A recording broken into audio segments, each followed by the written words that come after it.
नमस्कार, मैं doctor Anupama Saxena LBS college Kotputli से तृतीय वर्ष राजनीति विज्ञान की इस कक्षा में आप सभी का स्वागत है। बच्चों, पिछले 3 व्याख्यानों में हम यूरोप के पुनर्गठन पर चर्चा कर रहे थे। आज इसी चर्चा को आगे बढ़ाते हुए मैं आपको पूर्वी यूरोप के एकीकरण के संबंध में बताऊंगी। द्वितीय महायुद्ध के बाद पूर्वी यूरोप के देशों में सोवियतकरण की प्रक्रिया आरंभ हुई। सोवियत संघ ने जिन क्षेत्रों को मुक्त कराया था वहां उन्होंने साम्यवादी शासन स्थापित किया ताकि स्थिति के सामान्य होने पर क्रांतिकारी परिवर्तन लाए जा सकें। पूर्वी यूरोप में सोवियतकरण की प्रक्रिया विभिन्न राष्ट्रों में विभिन्न प्रकार से व्यक्त हुई। पूर्वी यूरोप के सैनिक व आर्थिक एकीकरण के लिए जो प्रयास किए गए उनमें वार्सा पैक्ट या पूर्वी यूरोपीय संधि संगठन का प्रमुख स्थान है। जब पश्चिमी जर्मनी भी 9 मई 1955 को नाटो का सदस्य बना लिया गया और पश्चिमी राष्ट्रों ने जर्मनी का पुनः शस्त्रीकरण कर दिया तो इससे सोवियत संघ और अन्य पूर्वी यूरोप के राष्ट्रों के लिए चिंतित होना स्वाभाविक था। पश्चिमी शक्तियों ने नाटो, सीएटो, सेंटो द्वारा सोवियत संघ के इर्द गिर्द घेरे की स्थिति उत्पन्न कर दी थी। अतः यह स्वाभाविक था कि सोवियत संघ भी सैनिक संगठनों का जवाब सैनिक गठबंधनों से ही देता। साम्यवादी राष्ट्रों का एक सम्मेलन 11 से 14 मई 1955 को वार्सा में बुलाया गया।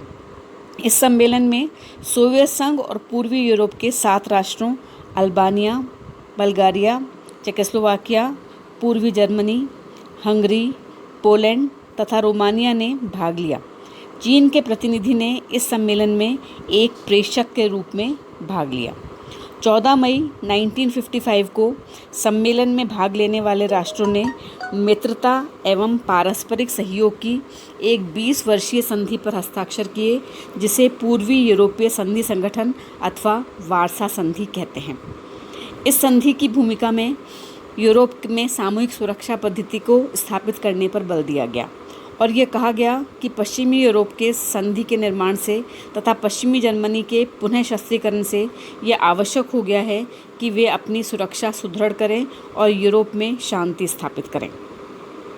इस संधि की मुख्य व्यवस्था धारा 3 में है। इसके अनुसार यदि किसी सदस्य राष्ट्र पर सशस्त्र सैनिक आक्रमण होता है तो अन्य देश उसकी सैनिक सहायता करेंगे। इसके लिए धारा 5 में संयुक्त सैनिक कमान बनाई गई।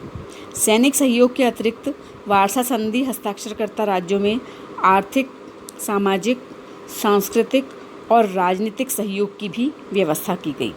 इसमें इस बात की भी व्यवस्था है कि संधिकर्ता राष्ट्र पारस्परिक संबंधों में शक्ति का प्रयोग नहीं करेंगे और अंतर्राष्ट्रीय विवादों को शांतिपूर्ण ढंग से सुलझाने का प्रयास करेंगे। वार्सा संधि का प्रमुख अंग राजनीतिक परामर्शदात्री समिति है। आवश्यकता पड़ने पर यह सहायक अंगों की स्थापना भी कर सकती है। आगे चलकर वार्सा संगठन में 7 सदस्य ही रह गए। अल्बानिया इस संगठन का सदस्य नहीं रहा।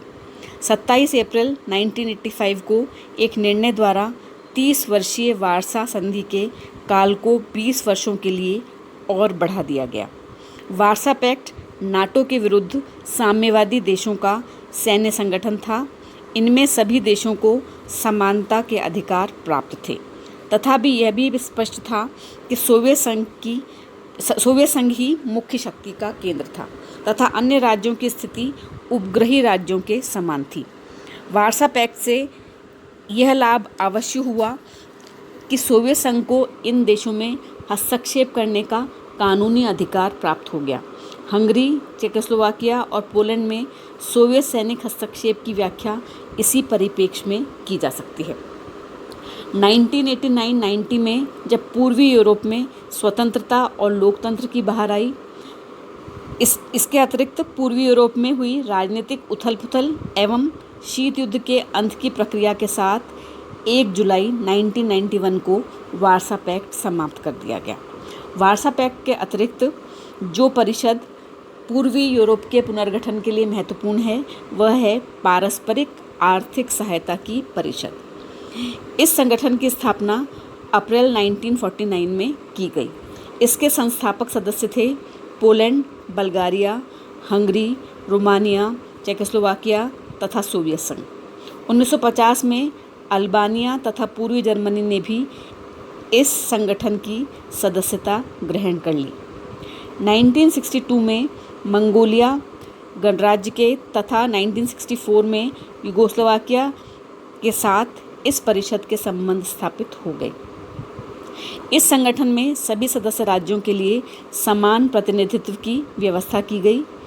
इसकी सदस्यता ऐसे प्रत्येक देश के लिए खुली हुई थी जो इसके मूलभूत सिद्धांतों में आस्था रखता हो तथा जो सदस्यता में निहित उत्तरदायित्वों को पूरा करने को तैयार हो।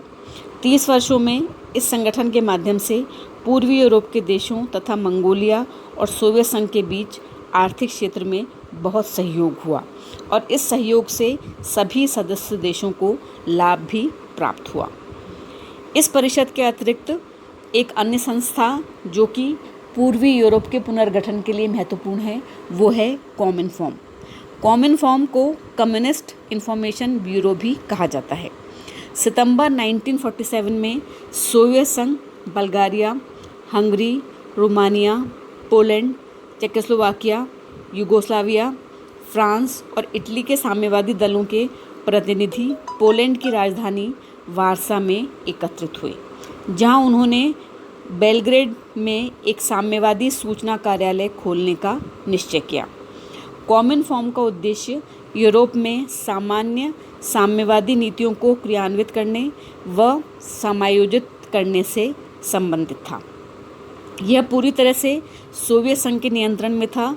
कॉमिनफॉर्म के माध्यम से पूर्वी यूरोपीय राज्यों की साम्यवादी सरकारों को संगठित करने और साम्यवादी कार्यपद्धति में दीक्षित करने में स्टालिन को पर्याप्त सफलता प्राप्त हुई। काफ़ी बड़ी संख्या में रूसी इंजीनियर, तकनीकी कर्मचारी और सेना प्रशिक्षक उन देशों के पुनर्निर्माण के कार्य में सहायता देने के लिए भेजे गए। तो बच्चों, पूर्वी यूरोप के पुनर्गठन में भी इन तीनों अंगों का विशेष योगदान रहा। इस व्याख्यान में मैं आपको इतना ही बताऊंगी। इसके बाद अगले व्याख्यान में मैं आपको पूर्वी यूरोप के पुनर्गठन और पश्चिमी यूरोप के पुनर्गठन से संबंधित एक अन्य पक्ष की चर्चा करूंगी। धन्यवाद।